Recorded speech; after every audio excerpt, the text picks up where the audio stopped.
Hey, Journey family and friends, Pastor John here. I'm not supposed to be here, but I am here because we have a special edition of Midweek Conversations this week. Thanks for joining us, Pastor Dustin. I am supposed to be here. Exactly, you are. So yes. I'm counting on you being here in July. While I'm not technically here, but I am today. And Pastor Eddie Schmidt, our Lake County campus pastor. Hello. Right there, don't leave me hanging. So, we're doing a special edition of Midweek Conversation because we have a special announcement. So Ed, this is your big news. Oh boy. Why don't you share it? Yeah, so church, so excited for me to be here, but I have some bittersweet news, but I've accepted a job in North Carolina as the executive pastor at a church called First Christian Church Ministries. So it's located in Kernersville, North Carolina. And it's a church, has 2 locations like Journey. That's Winston-Salem, right? Yeah, in between Winston-Salem and Greensboro, right smack dab in the middle.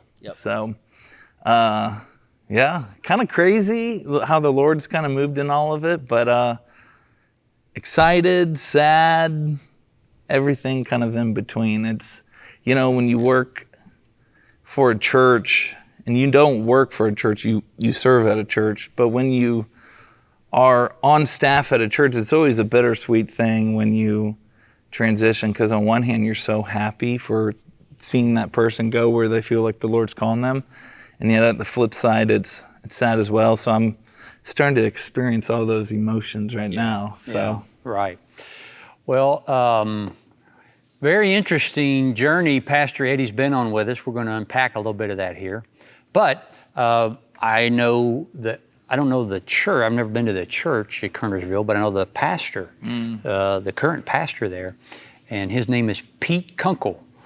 And so, long story, when Melinda and I met was at a church camp in Northern Kentucky. And I was one of the faculty for a high school week of camp, and so was Pete Kunkel. And Pete preached, in Kentucky, we would say the next holler over. He preached in a little town called Barry, B-E-R-R-Y, Kentucky. I was in Claysville, Kentucky. I promise you can't find either one of those on a map. But Pete was the preacher there. I was so we've known each other for years and connected in pastors' conferences over the years. Great guy. Really love Pete and his wife, Kathy. He's from Northeast Ohio. I spent several years up in Northeast Ohio. So I have to say, Pete tells the story that not just he was there, but he tells the story that he put you two together and he introduced you to. That's his version. Okay. Yeah, Pete's version is there wouldn't be a John Melinda if it wasn't for him, probably. That's what I hear. We owe our marriage to Pete. Pete and I we'll claim that. Pete was encouraging. He encouraged me to pursue Melinda, and I appreciate that. So thank you, Pete. But a great opportunity, Ed. I mean, I just can't overemphasize enough to our Journey family what a tremendous opportunity this is for Pastor Eddie, and just so happy for you. And proud of you, man. Did you say the role? Did you share the role? Yes. You did? Yeah, executive pastor. So it's of a great church. They are a church. They have a preschool. They have a fitness center where they have. It's like a little YMCA. A little YMCA, basketball court, pool. I remember when they opened facility. this pool up. This goes back 10, 15 years. And Pete and I were together, and he was describing this thing. And he was telling us about the seniors or water aerobics class they have. I was like, you got all this at your church? No, Ed, you got all this at your church, man. Maybe I'll join them, you know? Senior water aerobics. I might join them. Aquatics, I like that. So, but they have a food truck. So one of the things that they do, they have a food truck that they strategically go into low-income areas every week and help feed people in the community. So they are really intentional about being in the community, being for the community, which just really resonates so much in my heart. So. Yeah. And pre-COVID, I know this was a church of over 1,000 Yeah. in attendance, and now still several hundred there. Yeah. Even during the rebuild from COVID. So it's just a great opportunity for you, Ed. And I know Pastor Dustin and I, we're proud of you. We're thrilled for you, and we know you're going to do good. Now let's talk about your time here. And I'll say, you said bittersweet. Some people might be surprised. You came in, and then we'll get to that if that's okay. No, it's great. You came in 10 years ago as an intern, and just so y'all know, Matthew 28 in the Gospels, it's all about creating disciples to send them out. And so when you came in as an intern, his very first thought is we want to raise them up and send them out. We didn't know the timeline. We had no idea. Well, when I sent him out the first time, I didn't know if I didn't think I was going to get him back. So I already sent him out once. And Eddie's a boomerang pastor. He came back. He came back to me. No, when you wrote in tomorrow's edition of Loving the Journey, you'll get to hear from Eddie in his own words about this transition. So check that out. Loving the Journey will be with Pastor Eddie on Thursday. But as I read that, I was struck that it was September 11, 2011. That was your first day with us at Journey? Yeah. When we did that 10-year remembrance service out at Popke Amphitheater. 10 years ago. And so Eddie came. Tell him the story. How did you come? You came as my intern? Came your intern, and How long that last? yeah. Well, I lost a lot got a of. good memory.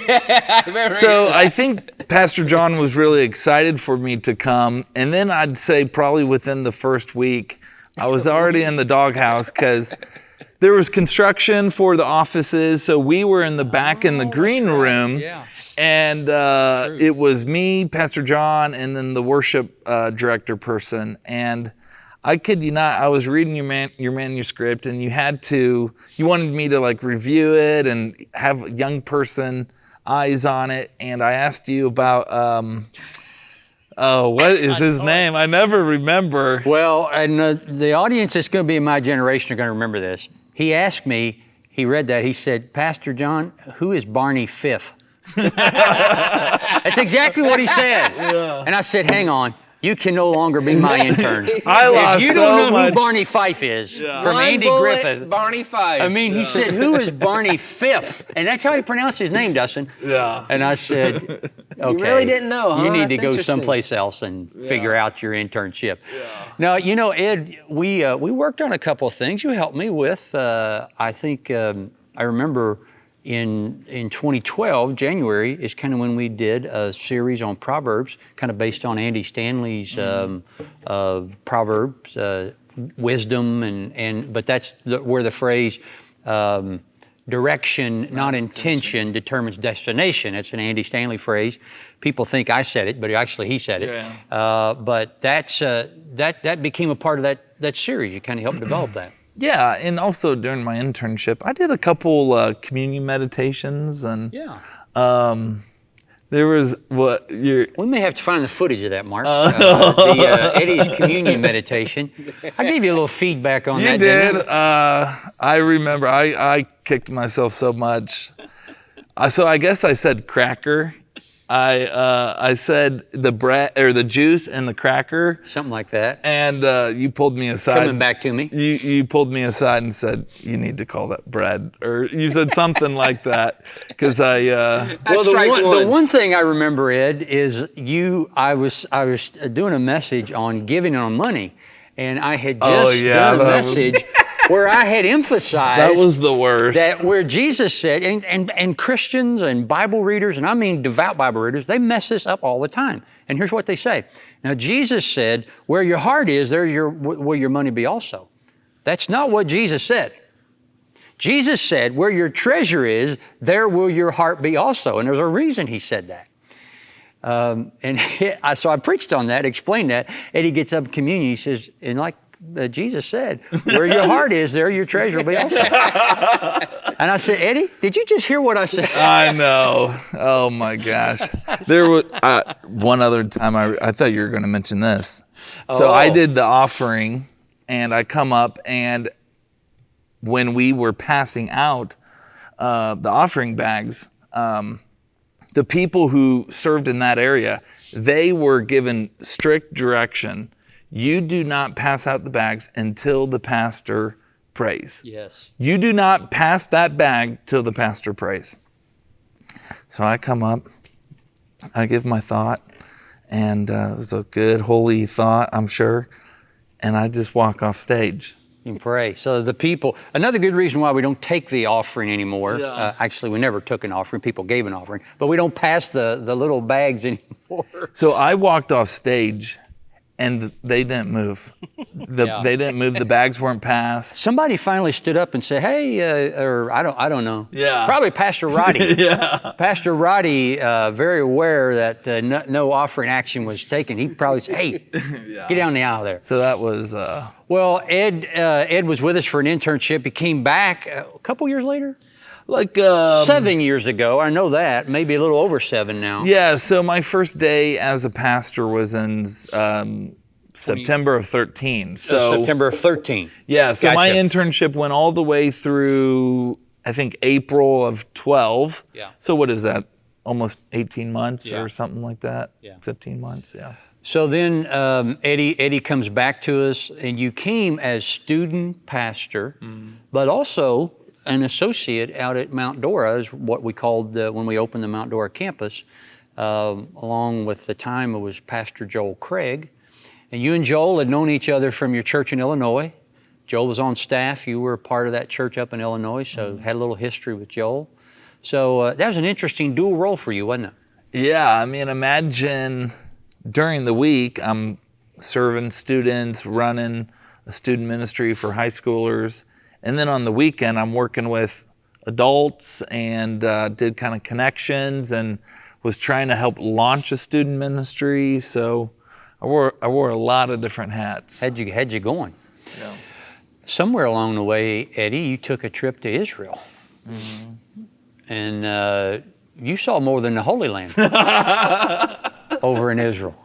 You were doing more than just walking where Jesus walked. What were you doing over there? Yeah, so that is the trip where I met my wife Samantha in Israel, and during the trip we started to happen to walk next to each other and pointed stuff out, and Who shared knew a earbuds. trip to Israel No. would be, matchmaking? Yeah, Who knew that? yeah. That's awesome. And got married about a year later. Yep, we didn't waste time. You knew what you wanted, she knew what she wanted, and that's awesome. So, Well, I mean, first of all, major kudos to you for you hired me as a single guy. yeah, And whether for good or for bad, I mean that there's a I don't know what the word would be, but a perspective of a single pastor, and they can get dinged in the interview process, and I don't think that's necessarily right, but sometimes that happens. And you never viewed me as a less than pastor or anything because I was single. That's why he sent you to Israel. He said, we got to figure this out. I got a trip. Yeah. Fill the bus with some girls and we'll got a make it gal happen. going on that trip. Yeah. Ed, were you ordained here? I can't remember. Did you get ordained up in your I home was church? ordained in my home church. Yeah. So you were ordained up in Illinois. Yeah. Yeah. Eddie's hometown's interesting. It's Normal, Illinois. Eddie is from Normal. Yeah. And that may be the most normal thing about you, Ed. Yeah. That's how you could say that. We're all a little abnormal. So Ed then moved into a role of Lake County campus pastor. Nope. I moved into being the student pastor. Oh, okay. Just Over student. middle and high school. Yeah. Because Middle and high first it was high. Gotcha. All right. Yeah. Yep. So that happened in January of 2015, and did that until June of 18. Yeah, 2018. Yeah. So, and then became our campus pastor out at Lake County. Huge thing you did for us, Ed, was help lead through that relocation. Yeah. We were in temporary facilities at the Seventh-day Adventist building in Mount Dora for several years, actually, and before that, Mount Dora High School. And then buying that building, renovating it. You learned a lot, probably, I about learned a lot. renovation and building and all that. Yeah, those were some long hours, but they were really good. And it was a fun, exhilarating, stressful And time. pre-COVID, the thing filled up. I mean, we yeah. were popping with we launched with 300. Yeah, almost. Our grand opening was 513. It was big. Yeah, it was Yeah. awesome. So, and honestly, percentage-wise, the Lake County campus is still has in-person attendance, percentage-wise, really good right now. Even 170 or so that's there now. But man, before COVID, that was really going well. Yeah. Good. So Ed, as you kind of wrap up here, let's give a little timeline. So Eddie's going to be with us the rest of July. His last Sunday is going to be July 25th. Ed, Pastor Dustin's got a new message series. He just kicked it off this past Sunday. You'll be continuing that, but the next 2 Sundays, Ed's going to speak live. And 2 Sundays, actually. He's going to do week 3. He's going to do week do week 3. three. Yes, sir. Thank you for that. Yep. So he's going to do week 3, Yep. speaking at Lake County, which is awesome. And then his last Sunday is the 25th. And there's going to be a reception. Yes, so sir. give a little details on that. So July 25th, we already kind of had the stars aligned. We had night of worship that we're excited about in Lake County. And so that will be at 7 o'clock, July 25th. And so before that, from 6 to 7, we're going to have time where we can just honor and celebrate Pastor Eddie. And as I mentioned earlier, the whole point of the gospel, the reason we get excited about the residency or a lot of this is to raise people up and send them out. And just like we would a resident, we'd get excited and celebrate that. We celebrate that and get excited with Pastor Eddie. And so we want to have a time where we do that, where we come together. And there's 2 ways people exit. They could either leave or they could be sent. And that's not up to Eddie, that's up to us as the church. And so we don't want Eddie to leave, we want to send him. And there's a big difference. And so we believe in sending. We want to have a sending culture where we send with honor, where we send with a blessing and praying for them, encouraging them, love them every step of the way. And so we want to invite you, that's July 25th from 6 to 7. Come on out, let's celebrate Pastor Eddie. And obviously stay for the worship. Stay for the night of worship. Yeah. Absolutely. And so that will be July 25th. July 25th, last Sunday And of he'll July. be preaching July 25th minus 7, whatever. Is that July 18th? So he'll be preaching July 18th out at Lake County. At Lake County. At Lake County live in Yeah. Lake County. And so Still in the same series you're absolutely leading same here, right? message, same series. Gotcha. Probably add some things with everything going on, but in the same mix. And so you'll have an opportunity to go hear him on July 18th.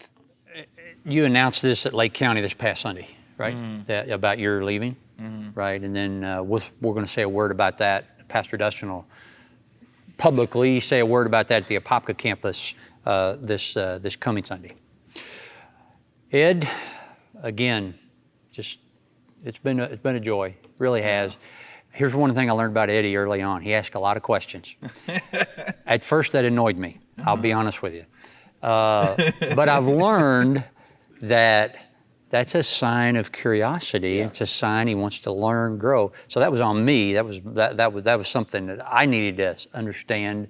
Eddie just wants to learn. He wants to grow, and I think you have. Yeah. I don't know. How much I've contributed to that? Well, but I've here's been how glad you can to do it. Here's how you contributed to that. So I am sitting in my interview with this church, and one of the elders goes, "So your pastor tells us that you ask a lot of questions."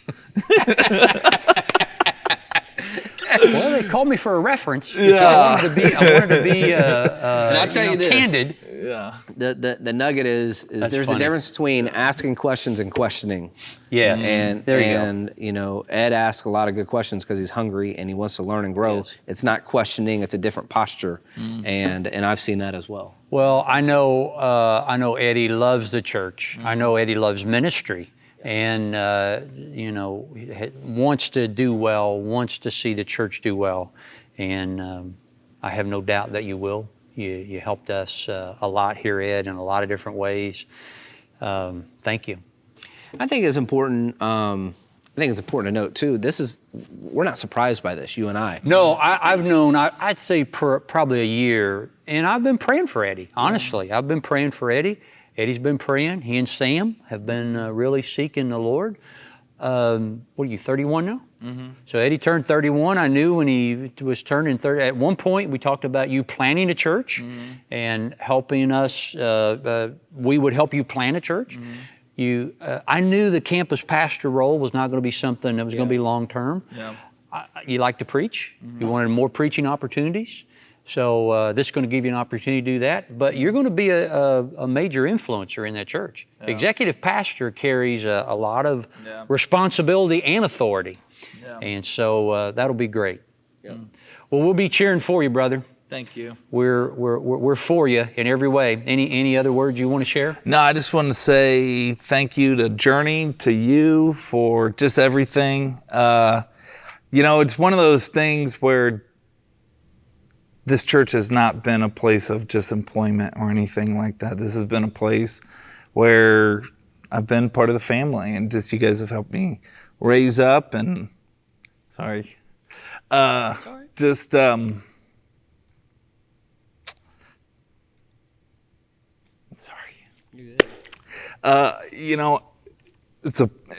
is what the church should be. It should be a family, a community where you help each other and encourage each other. And you guys did that to me, so thank you. Don't get me crying now, Ed. Dustin will have to finish this up here. I will finish it. On that note, one of the things that we like to do when people leave is we like to make some videos and just some parting videos. And so we have a video, we do a lot of videos around here, a lot of recording. Yeah, we do. And we have a video guy that makes it look like we're all one-take wonders, but we're not. And so we like to have just some fun. And so, Pastor Eddie, you knew it was coming. Yeah. And so we have this video. Our video guy, Mark Wilson, does a great job. He put together a video. When we end, it will just go right on afterwards. I want to encourage you to check this out. See Pastor Eddie through the years and as God's grown him up and now his family, and now we get to send him out. And so we will be praying for him every step of the way and loving and encouraging him as well. Amen. Over the years, I've done this a lot of years, and I've seen a lot of guys, youth pastors, music pastors, associate pastors that have gone on and leading churches all around the country now. And I still get a lot of joy out of that, seeing that happen. Just being able to know that, hey, we served together for a while and hopefully added some value. And I think the pastors at Journey, we all get along. I mean, we all like each other. We're for each other. I mean, we work, but so when one goes, we'll miss them, but we're happy for you. So thanks for joining us this week. Pastor Dustin will be preaching this Sunday. Awaken. That's the name of the series. Yes, sir. How to revive your spiritual life. I love it. How to revive your... Boy, there's some folks that need that. There's a lot of folks that need that. So you can join us at Apopka in person or Lake County or obviously online, but don't leave. Watch Eddie through the years. Thanks for joining us. As always, we're loving the journey. 30, 31, 32, one more. One more. One more. There you go.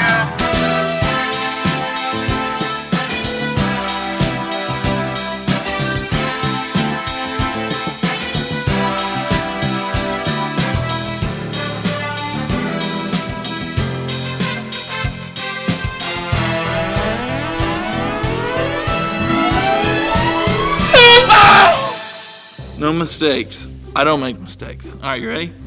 Hey, Journey. Thanks so much for joining us. Okay. The high school ministry is called Reverb, and Reverb is a high-energy, fun, and engaging atmosphere. Hey, Journey. You know there's a phrase that I've heard that is so true. You can't buy happiness, but you can't have a voice crack. All right. Can you do something? Can you slow down the film or speed it up? Yeah. Can you? So can I go like this? I believe I can fly. I believe I can touch the sky. And you can slow it down. You can slow it down. If you are a parent of a graduating senior, I want to let you know about an exciting weekend coming up There's this lady who came to journey through the Jaya ministry. And so she was a part of this program, and she was incarcerated. And she was, what did I say? You know, okay. One more time, and this is it, I promise. Welcome to day 7 of Daily Acts. A 28-day, nope, I shouldn't have promised. Here is a good little altar boy, grew up Catholic. So First Communion? First Communion. I remember that. I remember Ed going to church with his Grandma Loman, and she came up for that, and Ed asked her, Grandma, how long do I have to go to church? And his grandma said, well, Ed, you have to go the rest of your life. And he went, oh, no. He was just bummed out. All right, ready? Ella, look out here. I think it's technically over this way, right? Right. We'll say, He is risen. He is risen. Okay. 1, 1, 2, 3, 4. After 3, we're going to say, He is risen, okay? 1, 2, 3. He is risen! You see, when we get this right, when we say our identity and worth and purpose are found in Christ, when we start recognizing our worth is not found in what other people say or what other people have done to us, but what Christ has done for us, and we start answering questions like, who are you? Who are we? Now, I'm a son, and you are a daughter of the King. Whose are you? You've been bought with a price, 3 nails and a cross, that Jesus came to this earth because he loved you and I so much that he died for you.